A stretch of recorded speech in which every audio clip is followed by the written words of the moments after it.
Hi friends, ನಮಸ್ತೆ. ಎಲ್ಲರೂ ಹೇಗಿದ್ದೀರಾ? ಐ ಹೋಪ್ ಎಲ್ಲರೂ ಚೆನ್ನಾಗಿದ್ದೀರಾ ಅಂತ ನಾನು ತಿಳ್ಕೊತೀನಿ.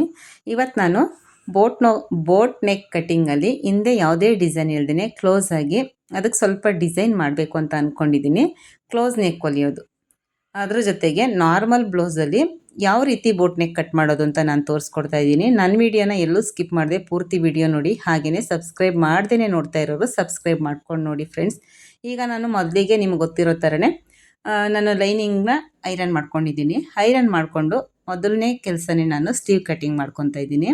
ತುಂಬಾ ಸುಲಭ ಬೋಟ್ ನೆಕ್ ಹೊಲಿಯೋದು. ಅದ್ರ ಜೊತೆಗೆ ನಾವು ಯಾವ ರೀತಿ ಬೇಕು ಆದರೂ ನಾನು ಡಿಸೈನ್ ಮಾಡ್ಕೋಬೋದು. ಬೋಟ್ ನೆಕ್ಕಲ್ಲಿ ವೆರೈಟಿಯಾಗಿ ಡಿಸೈನ್ ಮಾಡ್ಕೊಬೋದು. ಅದನ್ನು ಸ್ಟಿಚಿಂಗು ಕಟ್ಟಿಂಗು ಕಲ್ತ್ಕೊಂಡ್ರೆ, ಬೋಟ್ ನೆಕ್ ಸ್ಟಿಚಿಂಗ್ ಕಟ್ಟಿಂಗ್ ಕಲ್ತ್ಕೊಂಡ್ರೆ ನಾವು ಕಣ್ಣಿಗೆ ಬೇಕಾಗಿರುವಂಥ ಡಿಸೈನ್ನ ಕಟ್ ಮಾಡ್ಕೊಂಡು ಹೊಲ್ಕೋಬೋದು.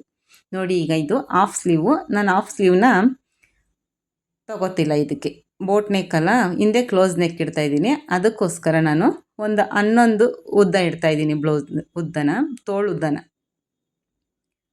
ಅದು ಅಳತೆ ಕೊಟ್ಟಿರುವಂಥದ್ದು ಹಾಫ್ ಸ್ಲೀವ್. ಅದಕ್ಕೋಸ್ಕರ ನಾನು, ಅವರು ಉದ್ದ ಸ್ಲೀವ್ ಬೇಕು ಅಂತ ಹೇಳಿದ್ದಾರೆ, ಅದಕ್ಕೋಸ್ಕರ ನಾನು 11 ಇಟ್ಕೊತಾ ಇದ್ದೀನಿ. ಒಂದು 1/4 ಇಂಚ್ ಎಕ್ಸ್ಟ್ರಾ ತೊಗೋತಾ ಇದ್ದೀನಿ. ಈಗ ನಾನಿಲ್ಲಿ ಶೇಪ್ ಕೊಡೋದಕ್ಕೆ ಕಂಕ್ಲೂಡೋನಿಂಗೆ 3/4 ಇಟ್ಕೊತಾ ಇದ್ದೀನಿ. ಅಥವಾ ನೀವು 3 ಇಟ್ಕೊಂಡ್ರೂ ಪರವಾಗಿಲ್ಲ, 3.5 ಇಟ್ಕೊಂಡ್ರೂ ಪರವಾಗಿಲ್ಲ. 3/4 ನಾನು ಇಟ್ಕೊಂಡು ಒಂದು ಮಾರ್ಕ್ ಹಾಕ್ಕೊಂಡು ಒಂದು ಲೈನ್ ಹಾಕ್ಕೊತಾ ಇದ್ದೀನಿ. ಈಗ ನಾನು ಅಳತೆ ಬ್ಲೌಸ್ನ ಇಟ್ಕೊಂಡು ನಾನು ಸೇಮ್ ಯಾವ ರೀತಿ ಡೌನಿಂಗ್ ಎಲ್ಲಿಗೆ ಬರುತ್ತೆ ಅಂತ ನೋಡಿಕೊಂಡು ಒಂದು ಮಾರ್ಕ್ ಮಾಡ್ಕೊತೀನಿ. ಈಗ ತೋಳಿನ ಸುತ್ತಳತೆ ತುದಿನಲ್ಲಿ ಎಷ್ಟಿದೆ 10.5 ಇಟ್ಕೊತಾ ಇದ್ದೀನಿ ನಾನು. ನೀವು ಅಳತೆ ಬ್ಲೌಸ್ ಏನು ಕೊಟ್ಟಿದ್ದಾರೆ ಅದರ ಅಳತೆ ಥರನೇ ನೀವು ಮಾರ್ಕ್ ಮಾಡ್ಕೊಬೇಕು. ನೋಡಿ, ಈಗ ನಾನು ನಿಮ್ಗೆ ಹೇಳ್ದಾಗೇ ಡೌನಿಂಗ್ ಎಲ್ಲಿವರೆಗೂ ಬರುತ್ತೆ ಅಲ್ಲಿವರೆಗೂ ನಾನೊಂದು ಮಾರ್ಕ್ ಹಾಕ್ಕೊತಾ ಇದ್ದೀನಿ. ಸ್ವಲ್ಪ ನಾನು ಬಟ್ಟೆ ಎಕ್ಸ್ಟ್ರಾ ತೊಗೊಂಡಿದ್ದೀನಿ. ಅವರು ಎಕ್ಸ್ಟ್ರಾ ಕೊಡಿ ಬಟ್ಟೆನ ನನಗೆ ಅಂತ ಹೇಳಿದ್ದಾರೆ. ಅದಕ್ಕೋಸ್ಕರ ಸ್ವಲ್ಪ ಜಾಸ್ತಿನೇ ಇಡ್ತಾ ಇದ್ದೀನಿ. ನೋಡಿ, ಈಗ ಮಾರ್ಕ್ ಮಾಡ್ಕೊತಾ ಇದ್ದೀನಿ. ಸೇಮ್ ಯಾವ ರೀತಿ ನಾವು ನಾರ್ಮಲ್ ಸ್ಲೀವ್ಗೆ ಕಟಿಂಗ್ ಮಾರ್ಕ್ ಮಾಡ್ಕೋತೀವೋ ಅದೇ ರೀತಿಯಲ್ಲೇ, ಅಂದರೆ ನಾರ್ಮಲ್ಲಾಗಿ ಇದು ಹಾಫ್ ಸ್ಲೀವ್ ಇರೋದ್ರ ದೆಸೆಯಿಂದ ನಾನು ಸ್ವಲ್ಪ ಇದರಲ್ಲಿ ಚೇಂಜಸ್ ಮಾಡ್ಕೊಂಡಿದ್ದೀನಿ, ಅಷ್ಟು ಬಿಟ್ಟರೆ ಇನ್ನೇನಿಲ್ಲ. ಈಗ ನಾನು ಏನು ಮಾರ್ಕ್ ಮಾಡ್ಕೊಂಡಿದ್ದೀನಿ ಅದ್ರ ಮೇಲೆ ಕಟಿಂಗ್ ಮಾಡ್ಕೊತಾ ಇದ್ದೀನಿ. ಸಬ್ಸ್ಕ್ರೈಬ್ ಮಾಡ್ಕೋದೇ ಇರೋರು ಸಬ್ಸ್ಕ್ರೈಬ್ ಮಾಡ್ಕೊಂಡು ಪೂರ್ತಿ ವಿಡಿಯೋ ನೋಡಿ ಫ್ರೆಂಡ್ಸ್. ಸ್ವಲ್ಪ ಕತ್ರಿ ಸ್ವಲ್ಪ ಕಚ್ಚಾ ಅನ್ನುತ್ತೆ, ಅದನ್ನು ಸ್ವಲ್ಪ ರೆಡಿ ಮಾಡಬೇಕು, ಸಣ್ಣ ಇಡಿಸ್ಬೇಕು, ಅಡ್ಜಸ್ಟ್ ಮಾಡ್ಕೊಳ್ಳಿ. ಈಗ ನಾನು ಒಂದು ಗ್ರಿಪ್ಗೆ ಸ್ಕೇಲೋ ಅಥವಾ ಫೋನೋ ಏನೋ ಒಂದು ಇಡ್ತೀನಿ, ಆಗ ಲೈನಿಂಗ್ ಅಳ್ಳಾಡಲ್ಲ ಅಂತ ಅಂದ್ಬಿಟ್ಟು. ಈಗ ಸೈಡ್ ಏನು ಎಕ್ಸ್ಟ್ರಾ ಬಟ್ಟೆ ಇದೆ ಅದನ್ನೆಲ್ಲ ನೀಟಾಗಿ ಕಟ್ ಮಾಡ್ಕೊಂಡು ನಾನೊಂದು ಮಾರ್ಕ್ ಮಾಡ್ಕೊತೀನಿ. ಈ ಥರ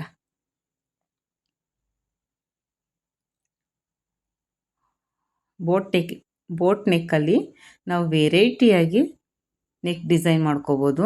ನಾರ್ಮಲ್ ಬ್ಲೌಸ್ಗಿಂತ ಬೋಟ್ ನೆಕ್ಕಲ್ಲೇ ತುಂಬ ಚೆನ್ನಾಗಿ ಡಿಸೈನ್ಗಳನ್ನ ಮಾಡ್ಬೋದು. ನೋಡಿ, ಈಗ ನಾನು ಮಿಕ್ಕಿರುವಂಥ ಬಟ್ಟೆನಲ್ಲಿ, ಲೈನಿಂಗ್ ಬಟ್ಟೆನಲ್ಲಿ ಬ್ಯಾಕ್ ನೆಕ್ ಕಟ್ ಮಾಡ್ಕೊಬೇಕು. ಸರಿ ಮಾಡಿಕೊಂಡು ಸ್ವಲ್ಪ ನಾನು ಒಂದು ಲೈನ್ ಎಳ್ಕೊತಾ ಇದ್ದೀನಿ. ಎಕ್ಸ್ಟ್ರಾ ಏನು ಬಟ್ಟೆ ಮಿಕ್ಕಿದೆ ಅದರಲ್ಲಿ ನಾನೊಂದು ಲೈನ್ ಹಾಕ್ಕೊತಾ ಇದ್ದೀನಿ. ಹಾಗೆಯೇ 1 ಇಂಚ್ ಎಕ್ಸ್ಟ್ರಾ ಹೊಲಿಗೆಗೆ ಬಿಟ್ಟು ನಾನು ಮಾರ್ಕ್ ಮಾಡ್ಕೊತಾ ಇದ್ದೀನಿ. ಬ್ಯಾಕ್ ಉದ್ದ ಎಷ್ಟಿದೆ ಅದರ ಅಳತೆಗೆ ನಾನು ಮಾರ್ಕ್ ಮಾಡ್ಕೊಂಡು 1 ಇಂಚ್ ಎಕ್ಸ್ಟ್ರಾ ತೊಗೋತಾ ಇದ್ದೀನಿ. ಮತ್ತು ಅದು ಹೊಲಿಗೆ ಒಳಗಡೆ ಹೋಗುತ್ತೆ ಅಂತ ಅಂದ್ಬಿಟ್ಟು ಈ ಕಡೆನೂ ಅಷ್ಟೇ ಸೇಮ್ ಏನಿದೆ ಅದೇ ಥರನೇ ನಾನು ಮಾರ್ಕ್ ಮಾಡ್ಕೊತಾ ಇದ್ದೀನಿ. ಹಾಗೆಯೇ ಸೊಂಟ ಎಷ್ಟು ಬರುತ್ತೆ ಅಂತ ನಾವು ನೋಡ್ಕೊಬೇಕು. ನೋಡಿ, ಇಲ್ಲಿ ಈ ಥರ ಸೊಂಟ ಎಷ್ಟು ಬರುತ್ತೆ ಅಂತ ನೋಡಿಕೊಂಡು 1 ಇಂಚ್ಗೆ ಆಚೆ ಎಕ್ಸ್ಟ್ರಾ ಬಿಟ್ಟು ನಾವು ಮಾರ್ಕ್ ಮಾಡ್ಕೊಂಡು, ಮತ್ತು 2 ಇಂಚು ಅಥವಾ ಇನ್ನೂ ಸ್ವಲ್ಪ ಜಾಸ್ತಿ ಬಟ್ಟೆ ಬಿಡಿ ಅಂದಿದ್ದಾರೆ, ಅದಕ್ಕೋಸ್ಕರ ನಾನು ಸ್ವಲ್ಪ ಜಾಸ್ತಿನೇ ತೊಗೋತಾ ಇದ್ದೀನಿ. ಈಗ ಡೌನಿಂಗ್ ಎಲ್ಲಿವರೆಗೂ ಬಂದಿದೆ ಅದಕ್ಕಿಂತ 1/4 ಇಂಚ್ ಎಕ್ಸ್ಟ್ರಾ ತೊಗೊಂಡು ನಾನು ಮಾರ್ಕ್ ಮಾಡ್ಕೊತಾ ಇದ್ದೀನಿ. ಇದಂತೂ ಮೇಯ್ನ್ ಇಂಪಾರ್ಟೆಂಟ್, ನಾವು ಮಾರ್ಕ್ ಮಾಡ್ಕೊಬೇಕು ಅದನ್ನು. ಈಗ ನಾನೀಗ ಫ್ರಂಟಲ್ಲಿ ಬಂದು ಈ ಥರ ನಾನು ಒಂದು ಅಳತೆ ತಗೊತಾ ಇದ್ದೀನಿ. ಇದೇ ಸುತ್ತಳತೆ ಎಷ್ಟಿರಬೇಕು ಅಂತ ಅನ್ನೋದಕ್ಕೆ ನಾನು ಈ ರೀತಿ ಅಳತೆ ತೊಗೊಂಡು ನಾನು ಮಾರ್ಕ್ ಮಾಡ್ಕೊತಾ ಇದ್ದೀನಿ. ಈ ರೀತಿ ಅಳತೆ ತೊಗೊಂಡ್ರೆ ಪರ್ಫೆಕ್ಟಾಗಿ ನಾವು ಸ್ಟಿಚಿಂಗ್ ಮಾಡ್ಬೋದು.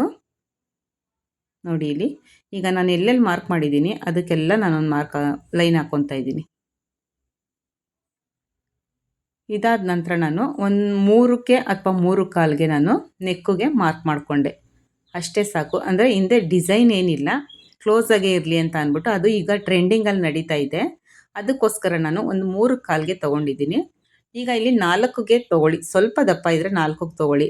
ಈಗ ಅಥವಾ ಬೇಡ ಅಂತ ಅಂದರೆ 3 ಮುಕ್ಕಾಲಿಗೆ ತೊಗೊಳ್ಳಿ. ಇದನ್ನು ನಾನು 3ಕ್ಕೆ ತೊಗೊಂಡಿದ್ದೀನಿ. ಈಗ ಇಲ್ಲಿ ನಾನು ಒಂದು 1/4 ಇಂಚ್ ಕಮ್ಮಿ ಮಾಡ್ಕೊಂಡು 3 ಮುಕ್ಕಾಲಿಗೆ ಇಟ್ಕೊಂಡೆ. ಎಕ್ಸ್ಟ್ರಾ ಏನಿದೆ ಅದನ್ನು ನಾನು ನೋಡಿ ಅಲ್ಲಿ ತೋರಿಸ್ತಾ ಇದ್ದೀನಿ. ಮತ್ತೆ 3 ಮುಕ್ಕಾಲದು ನೀವು ಬೇಕಿದ್ರೆ 4 ತೊಗೊಳ್ಳಿ. ಈಗ ಇದು 3 ಇದೆ ಶೋಲ್ಡರು.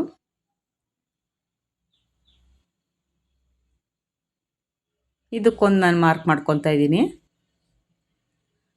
ಈಗ ಮತ್ತೆ ಇಲ್ಲಿಂದ ನಾನು 7ಕ್ಕೆ ತೊಗೋತಾ ಇದ್ದೀನಿ. ಆರ್ಮೋಲ್ ಸುತ್ತಳತೆನ 7ಕ್ಕೆ ತೊಗೋತಾ ಇದ್ದೀನಿ. ಒಂದು 1/4 ಇಂಚು ನಾವು ಅಲ್ಲಿ ಡೌನ್ ಮಾಡ್ಕೊಬೇಕು. ಮತ್ತೆ ನೋಡ್ಕೊತಾ ಇದ್ದೀನಿ ನೋಡಿ, ಅದು ಎಷ್ಟಿದೆ ಅಂತ ನಾನು ಚೆಕ್ ಮಾಡ್ಕೊತಾ ಇದ್ದೀನಿ. ಟೋಟಲ್ 7 ಬರಬೇಕು. ಕೆಳಗಡೆ ನಾನು ಕಂಕ್ಲು ಡೌನಿಂಗೂ ಅಷ್ಟೇ 7 ತಗೋತಾ ಇದ್ದೀನಿ. ಅಲ್ಲೊಂದು 1/4 ಇಂಚು ಎಕ್ಸ್ಟ್ರಾ ಡೌನ್ ಮಾಡ್ಕೊತಾ ಇದ್ದೀನಿ. ಮತ್ತು ಇಲ್ಲಿ ಕೆಳಗಡೆ 1/4 ಇಂಚ್ ಎಕ್ಸ್ಟ್ರಾ ತೊಗೋತಾ ಇದ್ದೀನಿ. ಅಲ್ಲಿದ್ದಲ್ಲಿಗೆ ಸರಿ ಹೋಗುತ್ತೆ ಅಂತ ಅಂದ್ಬಿಟ್ಟು. ಈಗ ಟೋಟಲು 7 ಆಯಿತು. ಅಲ್ಲಿ 1/4 ಇಂಚು ಡೌನ್ ಇಳಿಸ್ಕೊಂಡೆ, ಇಲ್ಲಿ 1/4 ಇಂಚ್ ಎಕ್ಸ್ಟ್ರಾ ನಾನು ತೊಗೊಂಡೆ. ಸೇಮ್ 7 ಆಯಿತು. ಈಗ ಶೇಪ್ ಕೊಟ್ಕೋಬೇಕು. ಈ ಥರ ನಾವೆಲ್ಲಿ ಜಾಯಿಂಟ್ಗೆ ಮಾರ್ಕ್ ಮಾಡಿದ್ದೀವಿ ಕರೆಕ್ಟಾಗಿ ಆ ಜಾಯಿಂಟು ಹೋಗೋಂಗೆ ಶೇಪ್ ಕೊಟ್ಕೊಬೇಕು. ಇದನ್ನು ತುಂಬ ಸೂಕ್ಷ್ಮವಾಗಿ ಅಬ್ಸರ್ವ್ ಮಾಡಿ, ಆವಾಗಲೇ ತಲೆಗೆ ಹೋಗೋದಿದ್ದು. ಇದಕ್ಕೂ ಅಷ್ಟೇ ನಾನು ನೆಕ್ಕಿಗೆ ಶೇಪ್ ಕೊಟ್ಕೋತಾ ಇದ್ದೀನಿ. ರೌಂಡ್ ಶೇಪೇ, ಇನ್ನೇನು ಅದಕ್ಕೆ ನಾನೇನು ಡಿಸೈನ್ ಮಾಡಲ್ಲ. ತುಂಬಾ ಚೆನ್ನಾಗಿರುತ್ತೆ. ಇದಕ್ಕೆ ಈ ಬ್ಲೌಸ್ಗೆ ಡಿಸೈನ್ ಮಾಡಿ ಹೊಲ್ಕೊಂಡ್ರೆ ಸುಮಾರು ಎಲ್ಲರೂ ಇದೇ ಥರನೇ ಟ್ರೆಂಡಿಂಗಲ್ಲಿ ಬ್ಲೌಸ್ ಹೊಲ್ಸ್ಕೊತಾ ಇದ್ದಾರೆ. ಅದಕ್ಕೋಸ್ಕರ ನಾನು ನಿಮಗೆ ತೋರಿಸ್ತಾ ಇದ್ದೀನಿ. ತುಂಬಾ ಸುಲಭ ಇದು. ಕಟಿಂಗ್ ಒಂದು ಬಂದರೆ ಸ್ಟಿಚಿಂಗ್ ಕಲ್ತಿರೋರಿಗೆ ತುಂಬಾ ಸುಲಭ. ಅದಕ್ಕೋಸ್ಕರ ಈಗ ನಾನು ಏನು ಮಾರ್ಕ್ ಮಾಡಿದ್ದೀನಿ ಅದೇ ಮಾರ್ಕಿಗೆ ನಾನು ಕಟಿಂಗ್ ಮಾಡ್ಕೋತಾ ಇದ್ದೀನಿ. ಮೊದಲೇ ಹೇಳ್ದಂಗೆ ಅವ್ರು ಸ್ವಲ್ಪ ನನಗೆ ಜಾಸ್ತಿ ಬಟ್ಟೆ ಬಿಟ್ಕೊಡಿ ಅಂತ ಕೇಳಿದ್ದಾರೆ. ಅದಕ್ಕೋಸ್ಕರ ಸ್ವಲ್ಪ ಬಟ್ಟೆ ಜಾಸ್ತಿನೇ ನಾನು ಬಿಟ್ಟಿದ್ದೀನಿ.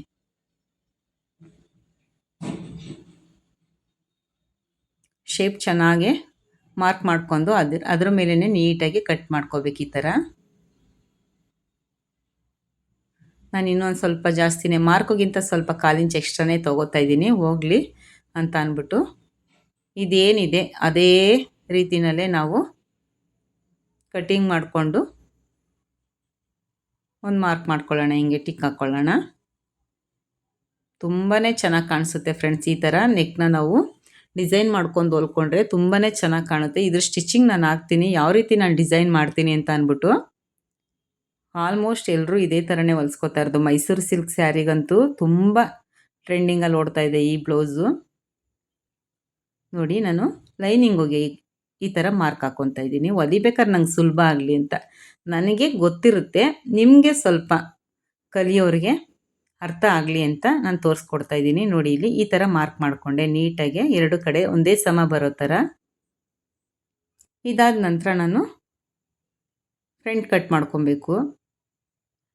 ನೋಡಿ, ಫ್ರಂಟ್ಗೆ ನಾನು ಏನಿದೆ ಬಟ್ಟೆ ಆ ಬಟ್ಟೆನಲ್ಲಿ ಅಡ್ಜಸ್ಟ್ ಮಾಡ್ಕೊಂಡು ನಾನು ಕಟ್ಟಿಂಗ್ ಮಾಡ್ಕೋಬೇಕೀಗ. ಸ್ವಲ್ಪ ಲೈನಿಂಗ್ ಬೇರೆ ಕ್ರಾಸ್ ಹೊರಟೋಗಿದೆ. ನಾನು ನೀರಿಗೆ ಹಾಕಿದ್ದೀನಲ್ಲ, ಕ್ರಾಸ್ ಆಗಿದೆ. ಲೈನಿಂಗ್ ಸಾಕಾಗುತ್ತೋ ಇಲ್ವೋ ಅಂತ ಅನ್ಕೋತಾ ಇದ್ದೆ ನಾನು. ಈಗ ನಾನು ಏನು ಅಳತೆಗೆ ಕಟ್ಟಿಂಗ್ ಮಾಡ್ಕೊಂಡಿದ್ದೀನಿ ಅದೇ ನೀರಕ್ಕೆ ಇದನ್ನು ಕಟ್ ಮಾಡ್ಕೊತಾ ಇದ್ದೀನಿ. ವೇಸ್ಟ್ ಏನಿದೆ ಅದನ್ನೆಲ್ಲ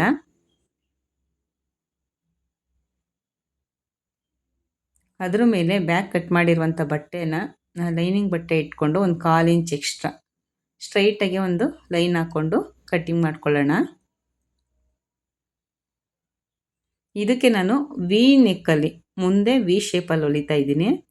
ಅದು ಟ್ರೆಂಡಿಂಗೇ ಇರೋದು. ಅದಕ್ಕೋಸ್ಕರನೇ ನಾನು ನಿಮಗೆ ತೋರಿಸ್ತಾ ಇದ್ದೀನಿ. ಈಗ ಕಂಕ್ಲು ಶೇಪ್ನು ಅಷ್ಟೇ, ನಾನು ಏನು ಕಟ್ಟಿಂಗ್ ಮಾಡಿದ್ದೀನಿ ಆ ಕಟ್ಟಿಂಗಿಗೆ ನಾನು ಮಾರ್ಕ್ ಮಾಡ್ಕೊತಾ ಇದ್ದೀನಿ.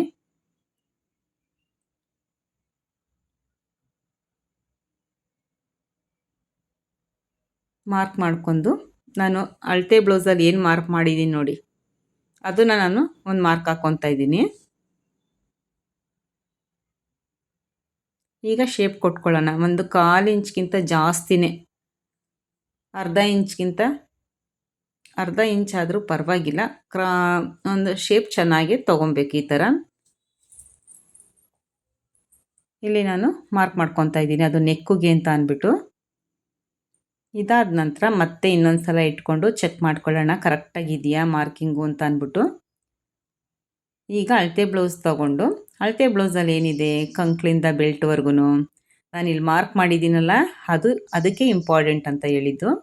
ಈಗ ಈ ಮಾರ್ಕಿಂದ ಎಕ್ಸ್ಟ್ರಾ 1/4 ಇಂಚ್ ಆ ಕಡೆ ಈ ಕಡೆ ಬಿಟ್ಟು ಡಾಟ್ಗೆ ಒಂದು 1/4 ಇಂಚ್ಗಿಂತ ಸ್ವಲ್ಪ ಬಿಟ್ಕೊಂಡ್ರೂ ಪರವಾಗಿಲ್ಲ, ಇಲ್ಲ ಒಂದು ಅರ್ಧ ಇಂಚ್ ಬಿಟ್ಕೊಂಡ್ರೂ ಪರವಾಗಿಲ್ಲ, ಮಾರ್ಕ್ ಮಾಡ್ಕೊಬೇಕು. ನೋಡಿ ಇಲ್ಲಿ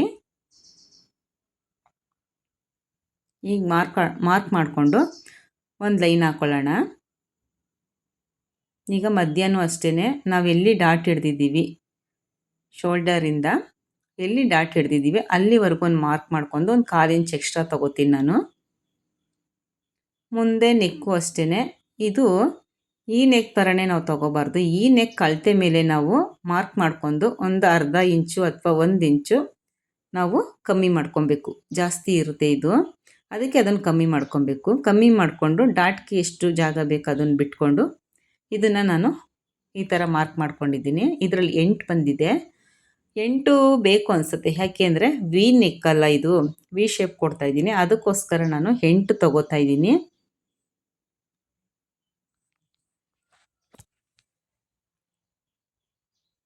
ಈ ಥರ ಮಾರ್ಕ್ ಮಾಡಿಕೊಂಡು ಸ್ಟ್ರೈಟಾಗಿ ಒಂದು ಗೆರೆ ಹಾಕ್ಕೊಂಡು ಅದ್ರ ಮೇಲೆ ನಾನು ಸ್ವಲ್ಪ ಒಳಗಡೆಗಾದಂಗೆ ಈ ಥರ ಮಾರ್ಕ್ ಹಾಕ್ಕೊಬೇಕು. ನೋಡಿ ಆವಾಗಲೇ ಚೆನ್ನಾಗೆ ವಿ ನೆಕ್ ಬರೋದು. ಈಗ ಮಾರ್ಕ್ ಹಾಕೊಂಡ ನಂತರ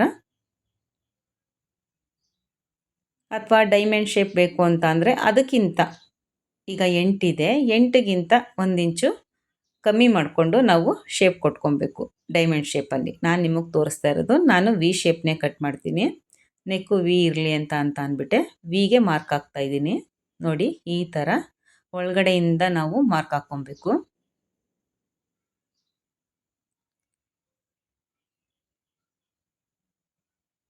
ಈಗ ಇದನ್ನು ನಾನು ಏನು ಮಾರ್ಕ್ ಮಾಡಿದ್ದೀನಿ ಅದೇ ಥರನೇ ನಾನು ಕಟ್ಟಿಂಗ್ ಮಾಡ್ಕೊತೀನಿ. ಇದು ಡಾಟ್ ಹಿಡಿಯೋಕ್ಕೆ ಮಾರ್ಕ್ ಮಾಡ್ಕೊಬೇಕು. ಇಲ್ಲಿ ನಾನು 1/4 ಇಂಚಷ್ಟು ಎಕ್ಸ್ಟ್ರಾ ತೊಗೋತೀನಿ ಅಥವಾ 1 ಇಂಚಷ್ಟು ಎಕ್ಸ್ಟ್ರಾ ತೊಗೋತೀನಿ, ಯಾಕಂದರೆ ಡಾಟ್ ಹಿಡಿದಾಗ ಅಲ್ಲಿ ಕರೆಕ್ಟಾಗೆ ಸರಿ ಹೋಗುತ್ತೆ ಲೈನಿಂಗ್ ಬಟ್ಟೆ ಅಂತ ಅಂದ್ಬಿಟ್ಟು. ಈಗ ಏನು ನಾನು ಮಾರ್ಕ್ ಮಾಡಿದ್ದೀನಿ ಅದರ ಮೇಲೇ ನೀಟಾಗಿ ಕಟ್ಟಿಂಗ್ ಮಾಡ್ಕೊಳ್ಳೋಣ. ನೋಡಿ ನಾನು ಮುಂದೆ ನೆಕ್ಕನ್ನ ನಾನು ಹೊಲಿಬೇಕಾದ್ರೇ ನಾನು ಕಟ್ ಮಾಡ್ಕೊತೀನಿ. ಈಗ ನಾನು ಕಟ್ಟಿಂಗ್ ಮಾಡಲ್ಲ, ನಿಮಗೆ ಗೊತ್ತಾಗಲಿ ಅಂತ ಅಷ್ಟೇ ನಾನು ಮಾರ್ಕ್ ಮಾಡಿದ್ದೀನಿ. ನೋಡಿ ಇಲ್ಲಿ ಈ ಥರ. ಅಕಸ್ಮಾತ್ ಇನ್ನೂ ನೆಕ್ಕು ನಿಮಗೆ ಅಗಲ ಬೇಕು ಉದ್ದ ಬೇಕು ಅಂದರೆ ಇನ್ನೂ 1 ಇಂಚ್ ಎಕ್ಸ್ಟ್ರಾ ತೊಗೊಳ್ಳಿ. ಈಗ ಕೊಟ್ಟಿರೋ ಅಳತೆಗೆ ಇಷ್ಟು ಸಾಕು ಅಂತ ನಾನು 8 ಇಂಚ್ಗೆ ನೆಕ್ನ ಮಾರ್ಕ್ ಮಾಡ್ಕೊಂಡಿದ್ದೀನಿ. ನಿಮ್ಗೆ ಇನ್ನೂ ಜಾಸ್ತಿ ಬೇಕು ಅಂದರೆ ಜಾಸ್ತಿ ತೊಗೋಬೋದು, ಅಥವಾ ಕಮ್ಮಿ ಬೇಕು ಅಂದರೆ ಕಮ್ಮಿ ಚೆನ್ನಾಗಿ ಕಾಣಲ್ಲ ನನ್ನ ಪ್ರಕಾರ. ಜಾಸ್ತಿ ಇದ್ರೇ ಅದು ವಿ ಶೇಪ್ ಚೆನ್ನಾಗಿ ಕಾಣೋದು, ಚೆನ್ನಾಗಿ ಕುತ್ಕೊಳ್ಳೋದು. ಈಗ ನೋಡಿ ಕಂಕ್ಳು ಶೇಪ್ ಎಲ್ಲ ಈ ಥರ ಚೆನ್ನಾಗಿ ಕಟ್ಟಿಂಗ್ ಮಾಡ್ಕೊಬೇಕು. ಕಟ್ ಮಾಡಾದಮೇಲೆ ನಾನು ಎಲ್ಲಿ ಮಾರ್ಕ್ ಮಾಡಿದ್ದೀನಿ ಅದಕ್ಕೆಲ್ಲ ಒಂದೊಂದು ಟಿಕ್ ಮಾಡ್ಕೊತಾ ಇದ್ದೀನಿ. ಇದಾದ ನಂತರ ನಾನು ಸೇಮ್ ನಿಮ್ಗೆ ಗೊತ್ತಿರೋ ಥರನೇ ನಾನು ಮಾರ್ಕ್ ಮಾಡ್ತೀನಿ. ಸಮ ಮಾಡ್ಕೊಂಡು ಎಲ್ಲೂ ಏನು ಹೆಚ್ಚು ಕಮ್ಮಿ ಬರಬಾರ್ದು, ಒಂದೇ ಸಮನೇ ಇರಬೇಕು. ತುಂಬಾ ಟ್ರೆಂಡಿಂಗಲ್ಲಿದೆ ಈ ನೆಕ್ ಅಂತೂ. ಒಂದು ಸಲ ಹೊಲ್ಕೊಂಡು ಹಾಕ್ಕೊಂಡ್ರೆ ನಾವು ಅದಕ್ಕೇ ಅಡಿಟ್ ಆಗೋಯ್ತೀವಿ. ಅದೇ ಬೇಕು ಅದೇ ನೆಕ್ ಬೇಕು ಅಂತಲೇ ನಮಗೂ ಇಷ್ಟ ಆಗುತ್ತೆ. ಈಗ ನೋಡಿ ನೆಕ್ಕಿಗೆ ನಾನು ಮಾರ್ಕ್ ಮಾಡ್ಕೊತಾ ಇದ್ದೀನಿ. ಇದು ರೆಡಿ ಆಯಿತು, ಫ್ರಂಟು ಕಟ್ಟಿಂಗು ರೆಡಿ ಆಯಿತು. ನೋಡಿದ್ರಲ್ಲ ಫ್ರೆಂಡ್ಸ್ ಯಾವ ರೀತಿ ಅಂತ ಅಂದ್ಬಿಟ್ಟು. ಇದಾದ ನಂತರ ಬೆಲ್ಟ್ಗೆ ಸೇಮ್ ನಾನು ಯಾವ ರೀತಿ ಕಟ್ ಮಾಡ್ತೀನಿ ಅದೇ ರೀತಿಯೇ. ಮತ್ತು ಸ್ಲೀವ್ ಅಟ್ಯಾಚ್ ಇದ್ದರೆ ಅಟ್ಯಾಚ್ಗೆ ನಾನು ಫಸ್ಟೇ ಬಟ್ಟೆ ಲೈನಿಂಗ್ ಬಟ್ಟೆನಲ್ಲಿ ಎತ್ತಿಟ್ಕೊತೀನಿ, ಎಷ್ಟು ಬೇಕಾಗುತ್ತೆ ಅಂತ ಚೆಕ್ ಮಾಡಿಕೊಂಡು ಎತ್ತಿಟ್ಕೊತೀನಿ. ಈಗ ಬೆಲ್ಟು ಬೇಕಾದ್ರೆ ಬೇರೆ ಬಟ್ಟೆ ಹಾಕೋಬೋದು, ಸ್ಲೀವ್ಗೆಲ್ಲ ಸೇಮ್ ಕಲರೇ ಅಟ್ಯಾಚ್ ಮಾಡಬೇಕು, ಅದಕ್ಕೋಸ್ಕರ ಸ್ಲೀವ್ಗೆ ನಾನು ಫಸ್ಟ್ ಎತ್ತಿಟ್ಕೊತೀನಿ. ಈಗ ಬೆಲ್ಟಿಗಿದೆ ಬಟ್ಟೆ. ಈಗ ಸೇಮ್ ನಾನು ನಾರ್ಮಲ್ ಬ್ಲೌಸ್ಗೆಲ್ಲ ಯಾವ ರೀತಿ ಬೆಲ್ಟು ಕಟ್ಟಿಂಗು ಮತ್ತು ಸ್ಟಿಚಿಂಗ್ ಮಾಡ್ತೀವಿ ಅದೇ ರೀತಿಯಲ್ಲೇ ಇದನ್ನು ನಾನು ಅಳತೆ ತೊಗೊಂಡು ಕಟ್ ಮಾಡ್ಕೊತೀನಿ. ಇದರಲ್ಲಿ ಏನು ವ್ಯತ್ಯಾಸ ಆಗಲ್ಲ. ನನ್ನ ವಿಡಿಯೋ ನಿಮಗೆ ಇಷ್ಟ ಆದರೆ ಲೈಕ್ ಮಾಡಿ, ಶೇರ್ ಮಾಡಿ, ಹಾಗೆಯೇ ಸಬ್ಸ್ಕ್ರೈಬ್ ಮಾಡಿ ಫ್ರೆಂಡ್ಸ್.